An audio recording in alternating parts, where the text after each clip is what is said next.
ഏതാനും വർഷങ്ങൾക്ക് മുമ്പ്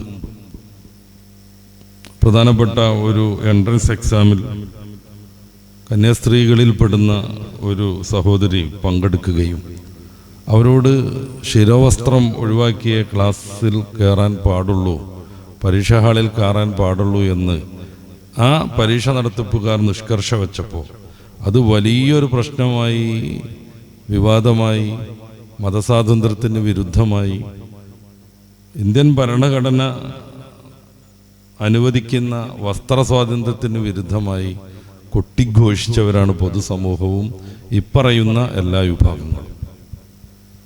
അന്ന് തലയിൽ തട്ടമിടുന്നത് കന്യാസ്ത്രീയുടെ വിശ്വാസത്തിൻ്റെ ഭാഗമായാണ് അവർ പ്രചരിപ്പിച്ചത്.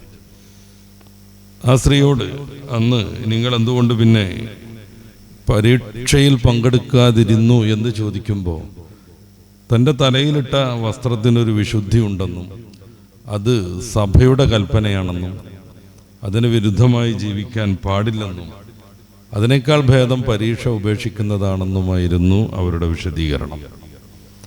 ഇതേ കാര്യം ഒരു മുസ്ലിം പെൺകുട്ടി പറയുമ്പോഴേക്ക് അത് ഭീകരതയും വർഗീയതയും സമൂഹത്തെ ഭീതിപ്പെടുത്തുന്നതുമാകുന്നു എന്നതാണ് ഇന്ന് കേരളം അനുഭവിച്ചുകൊണ്ടിരിക്കുന്ന ഏറ്റവും വലിയ ഒരു പ്രശ്നം.